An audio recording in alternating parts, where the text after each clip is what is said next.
नमस्कार, मी भरत मोतीराम भोये, बिरसा मुंडा प्रतिष्ठान संस्थापक अध्यक्ष, सुरगाणा तालुका हडकाईचोंड तालुका सुरगाणा।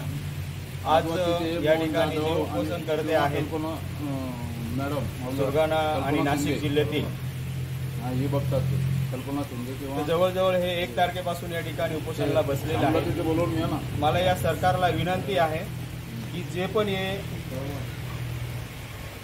उपोषण करते आहेत की जे त्या ठिकाणी काम करतायत तर त्या तरुणांना किंवा त्या कर्मचाऱ्यांना त्यांनी काहींच या ठिकाणी नोकरीमध्ये समाविष्ट करावं। आम्ही आत्ताच या ठिकाणी 2 दिवसापूर्वी मुंबई येथे एक निवेदन दिले आपल्या मुख्यमंत्री आणि उपमुख्यमंत्री यांना एक पत्र पण मी या माझ्या लेटर पॅडवर दिलेलं आहे की जेवढे पण कर्मचारी आहेत महाराष्ट्रामध्ये तर या कर्मचाऱ्यांना लवकरात लवकर या ठिकाणी शासनाने त्या नोकरीमध्ये समावेश करून घेतला पाहिजे आणि माझ्या या आदिवासी बांधवांना न्याय दिला पाहिजे। खरं काय होतंय, सरकार आहे, शासन आहे, पण या ठिकाणी माझा बांधव जो आहे हा माझा बांधव या ठिकाणी या देशाला स्वतंत्र होऊन या ठिकाणी 78 वर्ष होऊन गेलेले। आताच आपण हा 15 ऑगस्ट साजरा केला, पण आजही माझा बांधव या समजा नोकरीपासून हा खूप वंचित आहे।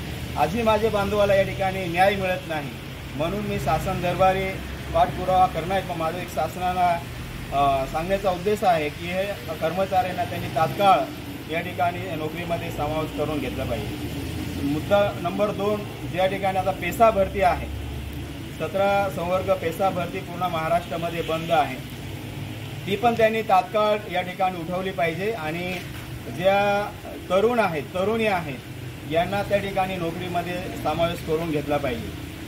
2014 जो आकृतीबंध लावलेला आहे सरकारने, तर तो आकृतीबंध उठवला पाहिजे। जो 22 आकृतीबंध लावलेला आहे तो पण त्या शासनाने सरकारने उठवला पाहिजे, जेणेकरून या ठिकाणी जे काही कर्मचारी आहेत किंवा नवीन भरती आहेत त्याच्यात काही अडचण येणार नाही। आणि जर हे सगळं शासनाने लक्षात घेतलं तर नक्कीच या माझ्या बांधवांना न्याय मिळेल।